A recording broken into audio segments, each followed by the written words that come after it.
Hey everyone, this is a first here. So we have Ryan Reisert, who is really the reason that we started this podcast. So a hat tip to you, Ryan. Thanks so much for kicking me in the backside to get me going and talking with James Bowden to get this cranking. But Ryan is really interesting, right? So he's on the Pacific Coast. It's 8 o'clock in the morning, my time, 5 o'clock in the morning. He's been up and rolling. He's cranking things. It's almost like watching a documentary of building out a business, what Ryan's doing. So really interesting stuff. So if you don't know him yet, follow Ryan Reisert on LinkedIn. So today we're going to be talking about the concept that he's been talking about, which is called buckets. Super simple to understand, maybe not as easy to execute, but really getting down to buckets and the idea that the list is your strategy. So with that said, welcome, Ryan, man. Hey, thanks for having me. I'm excited for the conversation today, Brian. Yeah, me too. So here's the deal, gang. Get your notepads and pencils because Ryan is one of the smartest guys that I know, wicked fast on what he's doing. So we got to try to keep up with him. So I guess the first question we always ask here, Ryan, is, why in the world should we listen to you about buckets? I mean, what in the world was buckets? How does that relate to sales development and list? I mean, where's the tie-in? Yeah. If you're certain people in the echo chamber, then you shouldn't because it's bullshit, right? Math to sales is bullshit. Buckets are bullshit. You know, all you have to do is know how to sell, and things will happen for you. But if you're, I'm actually reading a book right now. It's called the 10-Day MBA. So if you're even an MBA, I guess I don't have one myself, but and you like the maths of marketing, the maths of sales, you like to look at a business case using data, then you probably should listen to me because what I like to say is your math of sales, it never lies, and buckets is a simple system to help you execute against your top of funnel go to market, leveraging the kind of levers that would run through your sales or marketing funnel, right? All coming down to target, message, channel, timing, and follow. And what that means is like, who are we targeting? What are we saying? Where are we saying it? And follow up. And I've spent the last 12 years or so, and I specialize in companies you don't know anything about, and I help them get their first few $1 million in revenue. Or I've started a few companies myself now, but on the software side, software as a service, I cut my teeth in the recession. So the last time it was hard to sell, that's when I learned all of this stuff. And, fast forward 13, 14 years later, I guess 13 years now, 13 and a half, whatever that is. I can't do math apparently after I just said that. I continue to spend most of my time trying to help people that are just trying to figure it out, put in those fundamentals to get started. So that's Yeah, maybe why you want to talk to me. I don't know. yeah. So let's uncover that a little bit because math of sales. For those who don't know, what in the world is math of sales? I mean, isn't sales an art? I'm really good at talking to people. What's this math of sales stuff? Exactly. You're one of those guys. You're one of those sales trainers. You're one of those sales gurus that just says, "Hey, look, it's the psychology. Persuade them, handle objections, and drive them through to the sale." Right? The reality is that people buy products that actually serve them. Right?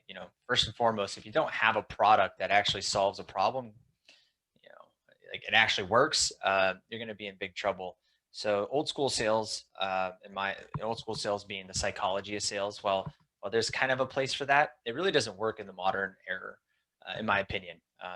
The ratings and reviews of what you do are going to either make or break your business these days. So, you have to have a great product or service, otherwise you're not going to be successful at all. And then, so that's the one, no matter what, doesn't matter what you do. The second piece is now you have to create demand. And so what the math of sales is all about is helping you understand, I call it your math of sales. So from the very, very top, in your total addressable market, right? How many people could you serve that actually have a problem or have a need or a want for something that you're selling, right? So at the very, very top is your total addressable market. That's a number, right? There's only a finite number. It's not infinite, right? There's a finite number of buyers, and that's the very top of the pyramid of the math numbers. That's where the numbers come in. Yeah, and I'll interrupt you there. For those of you founders, for those of you business owners, that if you don't know that number, you're already starting behind the eight ball, because to say, oh, there's a whole bunch, or oh my gosh, they're everywhere, to use a Queen's English, ain't the case. So keep going. Well, that's right. And so that's where that's where the numbers come in, right? The math of sales, the math of marketing, we look at it. So you got to understand or have an idea of what that looks like. All of this is, by the way, a model and a hypothesis, or so it's got to start somewhere though, right? Right. What is that number? And so from there, you're just starting to drive the funnel. You're trying to drive the funnel of all the people you can serve. There's a concept called the buyer's pyramid. Chet Holmes talks about this in his book, The Ultimate Sales Machine. The late Chet Holmes. He's no longer around. Otherwise, I would love to just continue to pick that guy's brain. But Yeah, right. in any total addressable market, any market, 3% of that market's buying now, 7% they're open to it, 30% are not really thinking about it, and then the rest of the 60% are either not, they know they're not interested or don't think they're interested, right? So you flip that over, you got a funnel. If you look at it from a pyramid perspective, you're targeting that 40% at any given time. And if you're smart and you run what I call market dominance, which we wrote an ebook on with Chris Beal, you're really trying to get to that, 8.5 to 10%, those who are buying and those who are open to it at any given time, right? So you've got your total addressable market. You got an idea of how many folks are in a certain window, but the reality is you don't know until you talk to people. So the math of sales is about taking that number and trying to work your model into, how many activities does it take to earn a conversation with somebody in that market? Of those conversations, how many of those are interested in learning more and taking a meeting or getting some information? Of those, how many of those actually take a meeting and are a qualified opportunity right now? Again, we're moving into that 8.5, 10%. How many of those do you forecast as a potential deal? And then how many of those do you win? There's other ratios in there, but the math of sales is a model to help you actually map your strategy from the list of your market so that you can pay attention to, are we targeting the right people with the right message in the right channels at the right time to really drive our business forward and capture market share. Understanding your math of sales will really help you understand if you're on track and or where you can make adjustments to continue to optimize along the way. Yeah, and the brilliance that I see in this. So back back in my old training days, we used to talk about cookbooks and reverse engineering. What your activity levels needed to be in order to get the revenue number that you wanted. So to better, more accurately forecast. And that's really what you're doing, is the same thing, using Chet Holmes' pyramid to take those. And my sense is there's likely a couple of things that come out of this. One, I can better forecast. Two, I can better coach, mentor, and train my people, because if the ratios are off, well, now because I have a mechanism, I have a machine, I have the math of sales, I can go back and look at my benchmarks and figure out how can I tweak just a little bit to improve these numbers. Because my sense is, if I tweak the number, especially at that top of the funnel, if I get a 0.25%, 0.5%, 1%, 2%, that's likely going to have a massive impact on the bottom of the funnel, meaning revenue coming through the bottom of the funnel. Is that correct? Oh yeah. I mean, if you can double your connect rate, which is only a 2% from if you can go from a 2% to a 4% connect rate, right? 2% increase in your connect rate in terms of total of the percentage, that can downstream have an impact of doubling your productivity, right? You're doubling conversations overnight. Yep. So let's put that in real world. So meaning, average right now is about 2 to 3%, right? I make 100 attempts. I'm going to have a conversation with only 2 to 3 people. So whenever you're beating up your salespeople and wondering what they're doing all day, they're making 100 attempts to talk to 2 to 3 people. That's the average right now. Is that correct? That's right. Yep. Okay. Now, so instead of beating up your people, you might want to beat up how you're getting your list, because that is your market. And that's one of the key things that I learned from you, Ryan, is that the market, or the list, is your strategy. So let's touch on list a little bit, and then we'll come back to this math of sales. Um, if I see that my attempts per connection rate, now you call it completions, I think. A completion is to you is not only when I connect with somebody, meaning the actual person that I wanted to picks up the phone, yellow, but then I'm able to go through my whole entire opening, curiosity statement, whatever we want to call it, value prop, and then the call to action. If I'm able to go through all of that, that's in your world considered a completion, correct?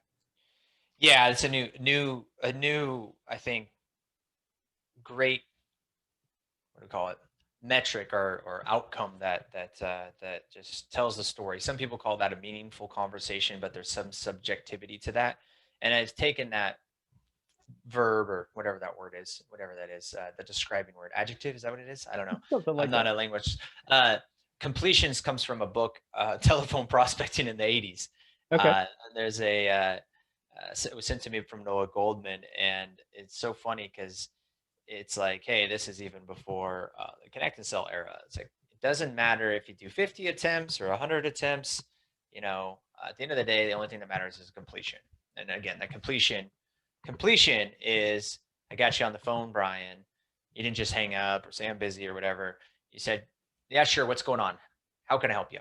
And I told you why I was calling. And at the end of that call, it could be a yes, it could be a no, it could be, maybe it's not me, it's a referral, it's not me, and whatever. It could be a meeting, it could be whatever.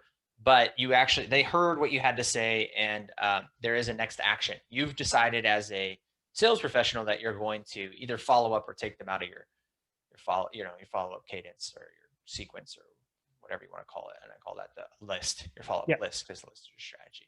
So if I'm finding that I cannot get that I'm not getting the connection rates or my completion rates, that could be a couple of things. So if I'm not getting the dial to connection rate, then that is most likely the list. Is that an accurate understanding? Because it gets to understanding your numbers and understanding what the story is that they're telling you, and that's the real power that I think that's behind this. Correct? Yeah, well, so if you're looking at completions and something's going on there, there's two things that you're going to be looking at. One is your phone number list, right? Because if you're talking about the phone, so you could get a completion through other channels as well, right? If you're using Yes. social or email, but we're talking about the phone. All channels remain the same, right? Like, can I reach them at all, right? You should have you can see this in my whiteboard behind me, right? Have conversations with people who answer the phone. Send emails to people who open, you know, have engage and what does it say? Connect with those who are active on social, but really know who isn't, and then you follow up accordingly. And what that means is, um, when you're talking about connect rates and completion rates, there's two levers there. One is the list and the contact information itself. Like, that could be a list challenge. Are you buying data from a vendor? Are you researching data that's accurate? Is the data that you're finding online good data or not? Or if you're buying it, how old is it? How cheap are you? And trying to buy these old databases versus like putting the effort into getting the best data before you start to do these activities. So that's certainly a contact information list problem, right? If you're Right. just not getting enough reaches or connects, right? Depending on how you think about what channel you're looking at. But completions is a function of list and message, target and message, right? So there's contact information itself, but there's also who you're trying to target, how high in an organization, how big is an organization, what's the role within that organization that's going to impact what channels you might use, right? Right. The example here is, we're in sales, so people love LinkedIn. Well, LinkedIn makes a lot of sense for sales and marketers, right? That's where they spend a tremendous amount of time. But the average B2B professional on LinkedIn, and of all their users, outside of sales and marketers, spends only 15 minutes a month on LinkedIn. That's interesting. Now, I got that stat from an individual who's running this kind of social referral system, and it's new technology. So I'm not sure where he got that stat from, but it blew my mind. I was like, that's very interesting. And he seems to know his stuff. He's building a product around this. So what that means is people spend a lot of time in channels that maybe don't make sense, right? So if you're targeting CISOs, right, and you're spending a bunch of time on LinkedIn, I don't know how much time they spend on LinkedIn, or even CEOs, right? I don't know how much time they spend on LinkedIn. Same thing for email, same thing for phone. And so when you're looking at the list and the connect and completion ratios, it's one thing about the target, the contact information itself, and then it's about the individual, right? So some people with even within all those things I just said, someone's going to tell me, well, yeah, I reach out to CISOs on LinkedIn. Yeah, some are on LinkedIn. That's true. Uh, some do pick up the phone. By the way, it's about 1% versus like a 3% cold on like a CIO or a CSO list versus a CEO list, right? 1% versus 3%, which is interesting, right? But some people like emails. Others like me will add you to spam if you cold email me because I'm tired of my inbox getting blown up by a bunch of automation, right? Right. And then same thing with social, right? Some people are there, some people are not. So you've got to be able to think about your list in terms of, one, making sure it is somebody that you actually want to engage, right? So when we're going back to buckets now. Before you do any activities, really making sure that this really is the companies you target, companies you sell to people, the companies and the people that if you got any engagement with, it's worth your damn time. That sounds fundamental and simple, but I can't tell you how many organizations go out, buy data, don't spend the time actually like looking at the freaking companies and the records. They just load it up into their spam weapons and go at it. And it's like it's just not relevant, right? Like you're looking for security and you're reaching out to security guards. Like all you had to do is look at the damn, like just do a couple extra clicks, right? Or not be wasteful and buy data from a database in that way, right? So that's just an easy example. Seems simple, but people do that. But they just try to cut corners, and that's where it's at. So you got to make sure that one, you're targeting the right people and companies, and then two, you have an idea going back to math of sales and in the buckets concept of what's a benchmark and what do I expect those connect or reach rates to look like. So like you said, is there an opportunity to improve based on that benchmark, right? I could take that list, call it, I only have one connect, to your point, 2 or 3. Is there an opportunity? Well, shit, it's CIOs. No, it's actually the benchmark is actually 1%. So we're okay versus, over here, founders of startups pick up at 15% and I'm getting a 1%. Well, that's a contact data information, contact information problem, right? I'm rambling a bit, but I'll let you. I don't know if I'm answering the question specifically. No, you are, and you're giving a lot of good insight and feedback. So that's why I'm letting you go on. So I appreciate that. So the other part of that is okay. So you talked about from the call, the out attempt, and he's 100% right. Right. If you're not using multi-channel, you're going to get crushed. So the curious thing is, Ryan said, if you email me cold, I'm putting you on a spam list. Whereas if you cold call somebody else, they're brutal with you because they hate cold calls. It's not all things for all people. There's no magic bullet. And that's Right. why if you don't know, should I reach out through phone? Should I do email? Should I do social? Should I do snail mail? How important is that person that you're trying to contact, and what's your average contract value, what your lifetime value of the customer? If you don't know these things and you're just you read a book and you're trying to implement what they suggested off of that book and you have no idea all of these ancillary and important set pieces of the puzzle, you're really going to get yourself in trouble. I mean, there are story upon story of people that sell themselves out of business because the cost of customer acquisition is more than the profit that they're going to see. And they're wondering why they're losing money. It's just insane that people don't know this. So I guess a side note, any sense, I mean, any sense why people don't work at this? Is it a lack of understanding? Like, hey, sales, you just got to be a people person. Go out there and go get them, killer. Or why do you think this is happening still? I mean, if you're asking my opinion, Yes. yeah, because I don't know, but I have an opinion. I mean, I think in general, there's this conflict between sales and marketing, and uh, when it comes to new business acquisition, most most really good salespeople, when you think about like a traditional salesperson, they've grown their careers through sticking. Google talks about riding a wave, right? There's this book, How Google Works, Eric Schmidt and Jonathan, whatever his name is, wrote this book, like How Google Works. And they talk about like pick an industry and ride that wave, right? So you might move around, but you're in the same industry. So a lot of really good salespeople make their hay through referrals, right? You go to most training. I haven't been through a professional training program, but I hear all the trainers say, "Oh, you got to work your referrals. Got to work your referrals." Like, yeah, that makes a lot of sense. But um, uh, unfortunately, a lot of new businesses that are trying to figure this out, they don't have a huge network. They can't grow their business through referrals. It's not scalable, right? Right. You can't do that. And so salespeople think about leads in the form of, hey, we're already across the table from one another, and there's probably already some sort of interest and alignment, right? That's why you're here. And there's $1 billion plus training and coaching industry around, how do you take a meeting and drive it through the sales process? And even then people fuck that up left and right. But but that's kind of how people think about it. I just need a lead. I need a meeting. Get me a lead. I'll close it. Unfortunately, like the proliferation of technology and capital, and just the fact that we live in this new modern world that everyone should be blessed to be living in. I don't know why everyone's so damn pissed off all the time. It's created a lot more competition, a lot more Me Too's, a lot more noise, and you've got to be able to stand out, right? And how do you do that? I mean, you've got most people just do it through spam.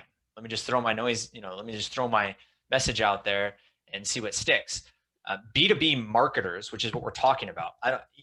This is not sales. It's just not sales. And whoever tells you sales development is sales, it's telemarketing, it's modern outbound. You're just delivering an ad via the human channel, right? And unfortunately, when they do the automations, it's not human anymore. So again, it's just marketing. It's what it is. So salespeople don't understand marketing, and when it comes to marketing, there is already books and books and books and books around all this stuff, right? You go to a B2C marketer, they know their ratios from cart, from the time someone gets in the cart, which is a closed one, right? What percent close? How many are abandoned? What got them there? They're always testing. There's a landing page. They're always testing. Unfortunately, B2B is way behind the curve there. And they can't wrap their mind in the fact that, they should be doing a lot of the digital stuff in this modern era, even before they put humans on it. But somebody in a book, like you said, hey, go hire inside sales reps, SDRs. Aaron Ross started a movement, I guess. Hey, we need SDRs. We need leads. We need SDRs. Go figure it out. And the reality is that's the most expensive way for you to drive success at the top of the funnel, especially if you don't have this process in place to understand your math of sales. You have zero idea what you're paying. You don't even know. A lot of the companies don't even know what their average deal value is. It's insane. Big companies, you ask them that question. They're like, oh, well, it depends. No, it doesn't depend. You have X amount of customers that pay X amount of dollars. What's the freaking average value? Like, it doesn't depend. It's a number. Yeah, well, and they don't know that. And then their cost of customer acquisition, they don't know that one either, because they think, oh, it's just what the cost of the lead is that I got from SEO or Facebook ads or whatever the case may be. Yeah. And that's not it at all. And especially whenever, Chris Walker had a post this morning that talked about 1% of all marketing qualified leads end up closing the business. 1%. I mean, that's insane whenever you think about the quantity that needs to go through there. Go ahead. You had a comment. No, that's interesting, because is that an updated stat? I have a article from HubSpot. I just realized it's back from like 15, and it says 2%, but yeah, it doesn't surprise me. If that's an updated stat, I would love to read up on that. Doesn't surprise me that it's going down, right? It's cut in half. Correct, because it's insanely noisy out there. So how do you stand out? And MQL is also subjective, right? That's the problem with that. Like, what you define as a MQL, Brian, some organizations say that that's like a visit to their website, and and this is where there's the conflict between outbound and inbound. I mean, those are both made up terms. Right. Inbound is a made up term from HubSpot. Uh, Outbound is a made up term from, I don't know whoever the hell it is, but I've rode that way with outbound sales no fluff, but I call it modern outbound, which is, it's just marketing, right? That's all it is. It's marketing. So, you either have someone in your awareness, consideration, conversion funnel, or you have them in your sales funnel, right? Like conversion towards a, next action at B2B, which is, hey, let's take a meeting. Unfortunately, that's the metric that I think is killing the whole concept of sales development versus understanding the role of being to actually take this big ass list of your entire TAM and work them through to try to identify who's buying now. And timing is the biggest factor that no one can control until you've talked to everybody. And even when you've talked to everybody, unfortunately, because salespeople suck so bad doing this work, not every salesperson sucks, but it's doing this work that people lied to you, right? Like they don't, and maybe they're not lying, they're just not giving you all the information that you would like to see, because they're just trying to get the annoying flies out of their hair. It's not a priority, and you don't respect that. So if you're not talking to everybody in your TAM every quarter, and that takes time to get there, you're never going to be in a position where you can predict the outcome. So everybody's looking for these hacks. And at the end of the day, when it comes to the definition of an MQL, it's like somebody's number, pipeline number, and all this stuff is incentivized around that. And it doesn't surprise me that the success rate on that is continuing to drop. In this case, it's cut in half since 15, it sounds like. I don't know when that, if you look at HubSpot's data around what's happened since the pandemic, I mean, holy shit. Emails are up over like 100 and something percent with responses down over 30%. Correct. So spam. It's like there needs to be an Emerald remake of this. Actually, I'm going to have James do this video instead of it being bam, bam, bam. It's going to be like spam. So let's transition off of that over to your buckets concept, right? Because you said that salespeople are really bad at that. And it was kind of an open, broad statement. So whenever you say bad at that, be a little bit more specific on what that means, and then we'll transition into the bucket conversation then. Bad at, I think salespeople are bad at putting in the long-term work of not now and follow-up, right? So they think that everything needs to happen right now. It's an opportunity right now. It's a yes or no right now. And they don't spend the time to really get to a situation where it's like, hey, do you potentially have a problem, or may you potentially have a problem or a need, right? For what I do, from the onset, they don't take the time to do that. They're very focused on, hey, do you want to buy now or not? Next. They're terrible at spending the time up front, understanding who you are, what your role is, what the organization looks like today, what it might look like tomorrow. Will you be there tomorrow? Who knows? Like there's just too much changes around that. Most salespeople are all around the money today and not thinking long-term. And it's about the immediate interest of closing the business right now, but also the work it takes to continue to follow up and nurture it in a way that actually benefits the individual that you're trying to do business with. Right. Yeah, and I live by that simple rule: solve a problem or go away. People don't understand what the hell that means. Doesn't mean, hey, I'm just checking in, taking base, want to buy my shit now. It's like, based on what we talked about, where you're at as an organization, where you're trying to go, right? I want to know as much as I can right now. And most of the time I talk to people, it's just like, I don't think you're ready for all the things I do. I'd go here and here and here and here first, see you later. Yeah, exactly. I just had that conversation. And honestly, I'm not going to put you in my follow-up list, right? At Connect and Sell, because I don't think you're ever a fit for me. Like, I'm just going to know that. Like, it's like, you have to have the right mental mindset to work with me, because I don't have patience to work with people that are never going to get it. And I can tell right away when someone's not going to get it. And I don't want to spend my time babysitting you. You can go get educated through like these types of things and the content that I put out. And if you ever want to come back once your light bulbs go on, that's fine. But me personally, my North Star is working with people who get it, because those who get it are going to be a much better customer for me. And at Connect and Sell last year, my other experiment of being an AE for a year with those guys, right? And I didn't expect the pandemic to hit. Otherwise, it would have been an even better year. But everybody at Connect and Sell has these massive lists of like thousands of people in their follow-ups who they're not getting to as often as they should, et cetera, which is just what every rep does. So they're kind of just like making it difficult for even Connect and Sell to execute on the strategy of like, hey, you got to talk to everybody all the time, right? So I was doing it in the beginning. Obviously, with the pandemic, people were churning and things like that. I was like, you know what? There's no point of following up with everybody no matter what. Like, I'm only going to follow up if, in fact, I think it's worth follow up. And my follow up list is about 10% of the rest of the team, right? 10%. You know, theirs is 1,000, mine's 100. But these are 100 people when it comes to buckets, right? These are my priority follow ups. These are people I've spoken to and I want to speak to again. I want to, right? Yeah. And I took the time to look at a few signals to determine if that's the case or not. Now, I still don't, it's not perfect, right? It's always a hypothesis until there's a conclusion. Did I miss out on potential other people that could have potentially been persuaded or convinced? No. Yes, that's probably true. But when I focused on my follow-up, you know, those are the lists that have the highest propensity of moving forward when the time's right. And I want to keep that tight and as bestly managed as possible, and not missing out on those, you know, the cadence for follow-up. Okay, so let's talk about, so we keep bringing up this idea of buckets. We keep saying that. So, and forgive me for waiting this long for those of you who are listening. Let's define what those buckets are, Ryan. So give us an overview of what the buckets are.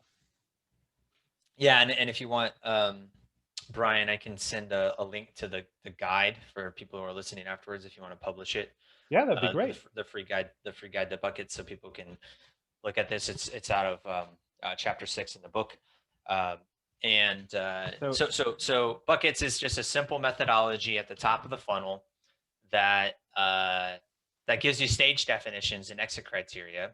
So you can think about the marketing you're doing, the outbound selling that you're doing, just like you think about the selling that you're doing from an opportunity forward. So there's 4 buckets, just to simplify it. Bucket 1 through 4. The first bucket is the top of the funnel, and we call that bucket 1. These are all of the accounts and contacts that you want to be potentially doing business with, your next best customers, your hypothesis. Is it perfect? No, but it's the people that you're targeting now, right? Target companies, sell to people. So that's bucket 1. Bucket 2 is once you've began to do outreach, you move to these are people that everything's building on itself. So they're from bucket 1, who you've attempted at least one time, and you've documented the outcome of that first attempt, and you've made the decision that you want to tempt them again.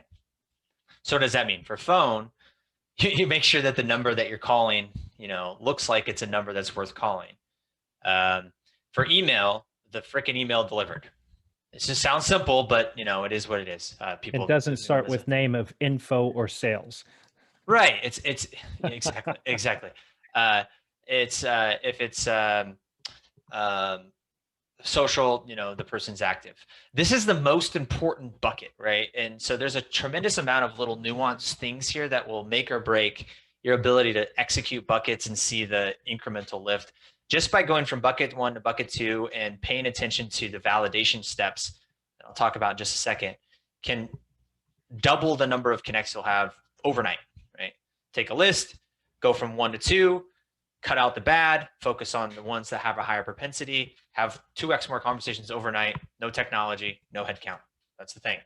So what does that look like? For the phone numbers that you're calling to move a record forward from bucket 1 to bucket 2, you call the number, you document the path. Well, there's a type in a path, like is it a direct, an IVR, a gatekeeper, whatever, a customer service line. Path, again, direct, press 1, 3, 4, 5 pound, press 2, speak their name, you know, press 3, talk to customer service and get transferred over, you know, those types of things. Within that, then there's the outcome: valid, not valid, connect valid, and bad. What we're really looking for is connect valid. That's where the money's made. That'll if you're the one doing this process, that's going to kick you all the way to priority 3, but bucket 3, which we'll get to in a second. But valid and not valid, this is really important. Validated is, I only call a number validated if, Brian, you program your name, your voicemail, your name and your voicemail. If I call a number, and that number reaches some generic voicemail it's a direct, hey, hey, you've reached 34575. I didn't say Brian, even. That has a lower propensity than if you did, right?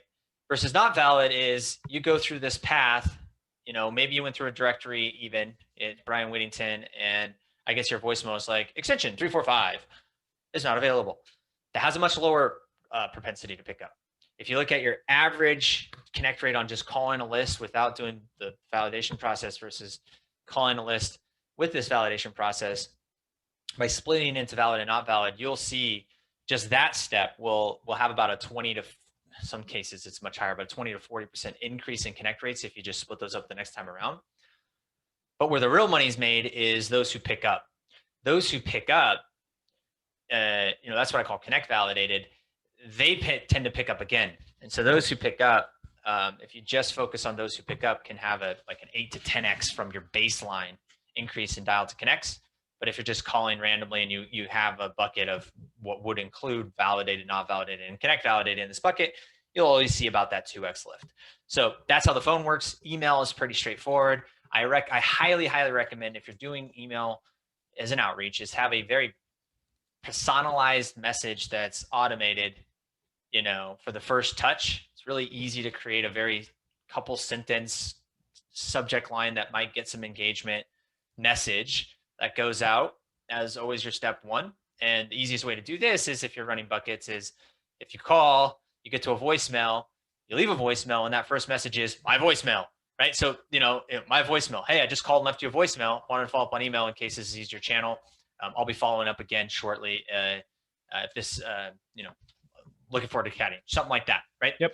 So that email goes out, it's relevant. Now, the problem with that is if you don't reach a voicemail because the number doesn't work, then you have to come up with a different email, right? Because there's multiple channels for validation. But if you have a phone and an email that are both validated, you can try that. For emails to be validated, it's deliverable and they open. You don't do any personalization until they open. And my best practice for openings is, why not, as they're opening, because you have the technology these days, record a nice little video. What's more personalized than a video? The text doesn't have to be personalized. You just say, hey, Brian, want to introduce myself. The reason I'm reaching out is looking forward to that conversation. Hey, if it's not relevant, just let me know. I'll take you out of my my cadence here, but I think I can help in these ways. It's probably worth 5 or 10 minutes. Looking forward to that conversation. Yeah. So, and a couple of things that we have going on here is you're doing quantity up front for the validation.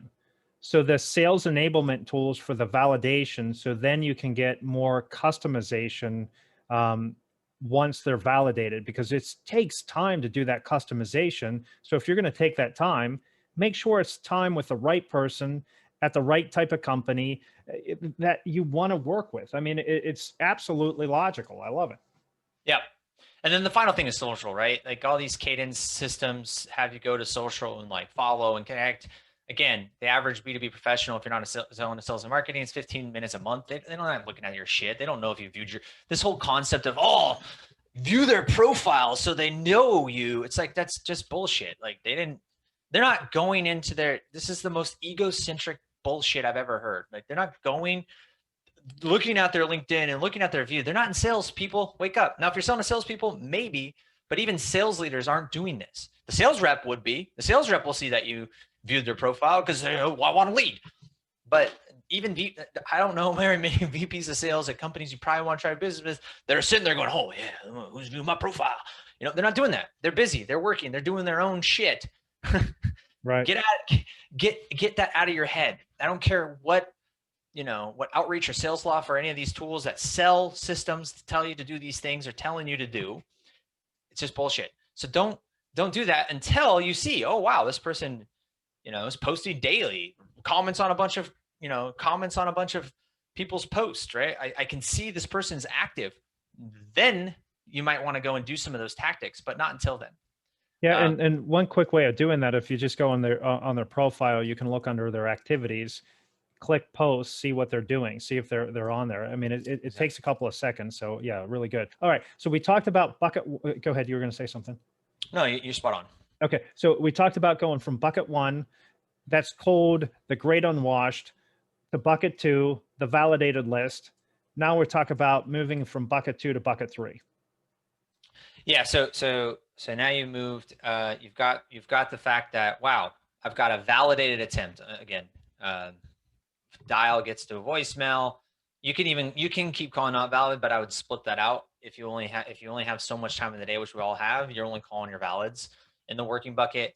And email, you're only spending time emailing people who open, and on social, you're only people that are active. So now from bucket 2 to bucket 3 is we've had an engagement. You picked up the phone, you replied via email, you've connected on LinkedIn. Right? Simple. Or whatever other channel you're going to use from a social perspective. You can add any other channel and just think about what this looks like. So for people that sell, different types of products, maybe using WhatsApp or something. I have no idea, but there's different channels. Slack, I don't care. Like, they're engaging, you're DMing, right? Now you got this. Now you're going to spend more time, spend more time in that channel. So those are your priorities, right? You now have a channel activated where somebody is willing to engage. Someone's responding, someone's willing to pick up the phone. Now there's a signal of, hey, they communicate in that channel. So again, next level, that's when you go and spend the time really, really trying to figure out, this is my shot. This is my, Eminem 8 Mile opportunity, even though it's not really that stressful. But that's when you would spend some time really thinking about, hey, if you said no, but I really think I can help you, Brian, how am I going to come back at you? How am I going to come back at you? And I'm trying to get to that completion, right? That completion, meaning you're hearing me out and you're telling me yes, no, not me, not now. So then you can move into bucket 4, which is a meeting scheduled. And that's really it, right? So priorities are where the money's made. You want to get as many records as possible into this channel validated. I know I can. They have a propensity to have a conversation here, and then it's just about the follow-up, right? It's all about the follow-up in this case. So if I'm a rep, I show up, every day I go, hey, what meetings do I have this week? Have they confirmed that they're going to show up? If it's within the 7th, like if it's been a week out, I want to kind of reconfirm. I'm checking that they check the damn box, right? I might send a follow-up reminder with an agenda. Excited for the call. Just let me know if it's still going to work. Get all those done. Then I move to my priorities, and these are going to be, your priority lists are going to have a next attempt date. Whenever we connected and it didn't move forward, right? That's the whole point of that. I go ahead and slap in a next attempt date, and that's going to be that's when it's going to show back up on my my priority list, and I'm going to work that list, and I'm going to work that list as often as I want to, based on my engagement model. My recommendation is daily until you get back into the next conversation, to determine again if timing's ready, right? Or to try a new message, right? You got your second shot. Eminem was wrong. You got your second opportunity. You got your second chance. Once you complete that, you go to your workings. Now you're only working data that you've tried before, so there's a much higher velocity here. Getting back to that velocity concept, I'm only calling numbers that I know are working. So bang, bang, bang, bang, bang, bang. Emails, I know they open, so then I can shift over and maybe I try a video and I do some really fun creative stuff, and then I get in my social and I do whatever I do, wasting my time over there, dicking around on social. Hopefully with the right people, that means it's driving success, because you can find success doing that. I get a lot of meetings in social, but I do it right. I don't just randomly freaking spray and pray on social. So once you're done with that, then you move up to, all right, I need to add new leads from my TAM, again, not just random stuff, from my list. What's your strategy? And I begin to replenish, right? Replenish. And it's really important. There's a replenishment calculation here in the buckets. As you're working your buckets and you're getting your math of sales running through these buckets, for every time you get a conversation started with someone down below in your priorities, you need to be adding 3 more to the top, right? And why is that? So people are like, what? Why is that? Well, I mean, the reality is your math sales might be a little bit different, but it's a good rule of thumb. It's all about reach, right? So, about half of B2B folks will be reachable in most channels, but some are like 30%. Think about your open rates on email. Right. If you're doing email, it actually should be, if your email open rate is 20%, it should be 5, right? Because you're only able to reach, for every new one you put in the top, you're only able to actually get 5 or 1 out of 5 into priority, right? Because it's 20%. Right. So 50% is just a good, or 3 or 33% is a good rule of thumb based on your ability to reach. If it's much higher, then it's more like 1-to-1, but people then won't replenish enough. So 3 is a really good rule of thumb.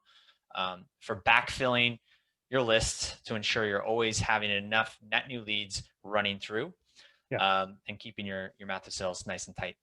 Well, so now you've made quite the pivot, right? So you were working with Connect and Sell for a while, and it was all about quantity. I don't want to say all about quantity, but it was a massive quantity play because you had the tool.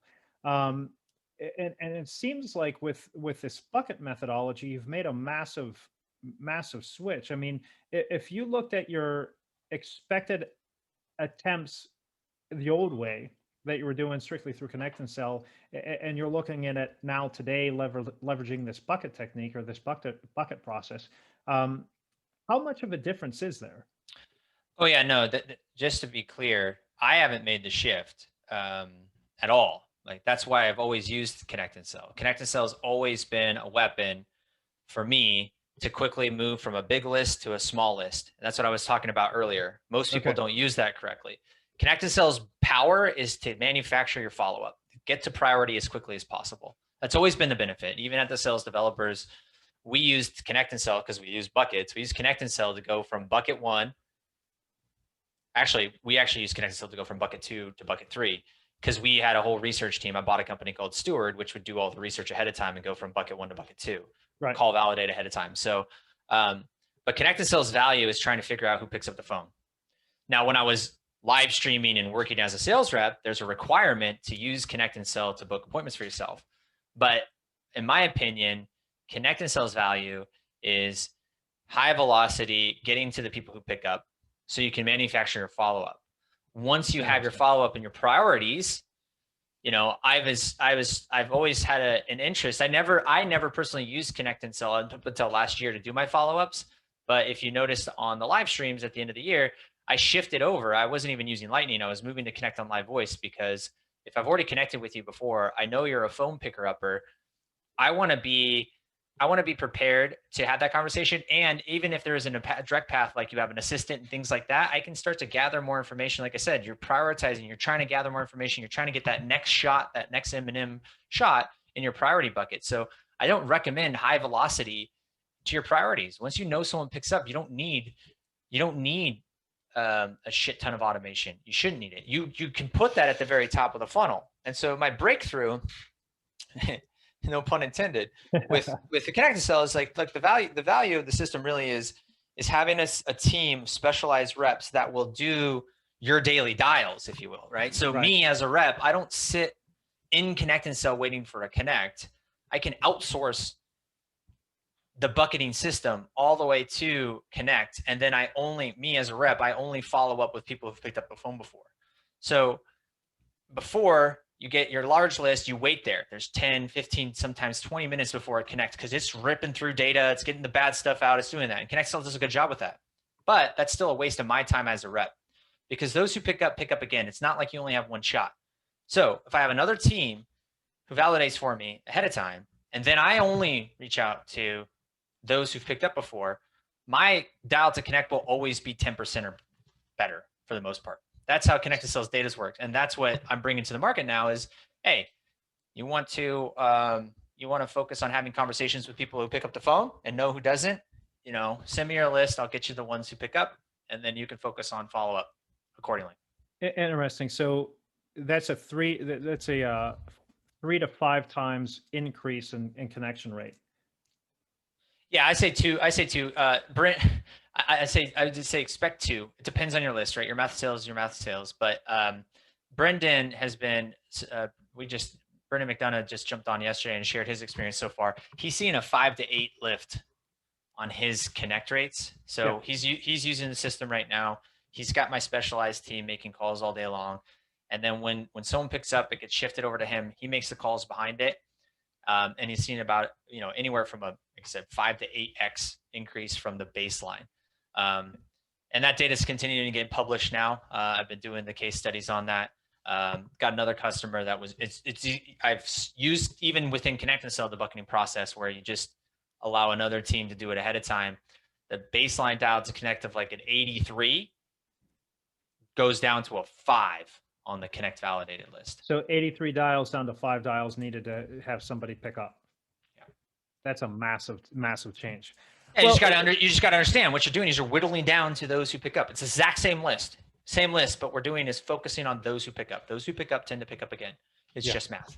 It's just Well, math. so and we're coming up on time, and I can't thank you enough. So for all of those who've been listening, if you have any questions, we'll give Ryan's contact information here on the end, or reach out to me or a couple of other that Ryan's working with. Um, but what would you say to that sales rep, right? Because there's a couple of problems here. The sales reps are compensated to get the meeting, or the sales reps are compensated for the right now.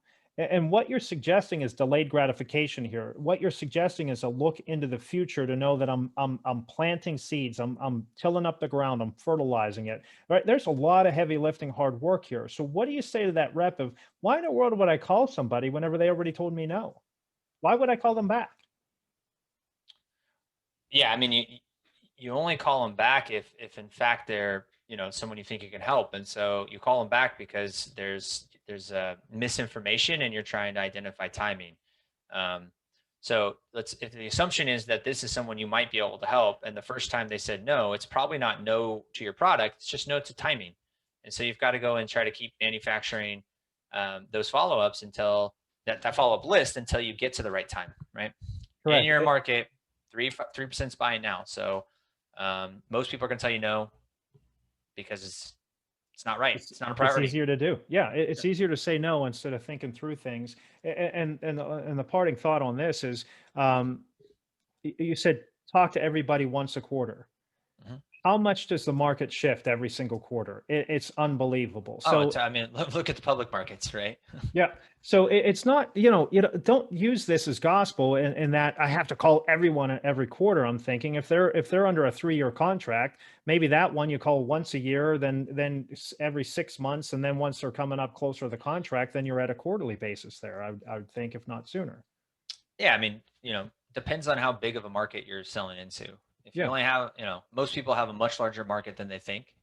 And that's going to dictate where you focus your time. Look, if I only have 100 potential people I can help ever, well, first of all, I wouldn't take that job as a salesperson. So as an entrepreneur, well, you better be talking to them every quarter. I don't care if they're in 3 years, right? That's your market. You need to go and earn those relationships, build those relationships, and it's important. If you're a sales rep, again, I wouldn't take that job. So, just prioritize your time on those that are closest to revenue first. It's kind of a simple idea.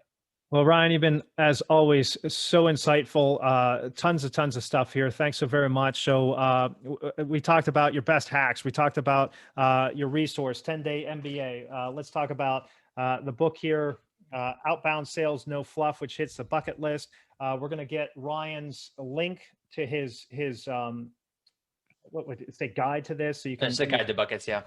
Guide to bucket. So we'll get that on here. So Ryan, who should reach out to you? How should they do it? And why should people reach out to you?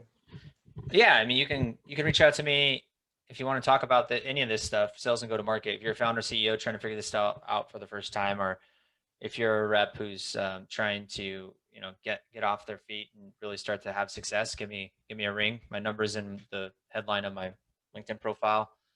Give me a call, connect with me on LinkedIn, and just don't spam me. And Ryan's not on there 15 minutes a month. He's on there a little bit more. So, hey, Ryan, I can't thank you enough. Really appreciate it. Super wealth of information. So on behalf of Ryan Reisert and Reisert Consulting, RC, the Racer, get after it, make some buckets, sell some stuff. Don't spam your TAM, as he says. Hey, thanks, everyone. Really appreciate it. See ya. Thanks.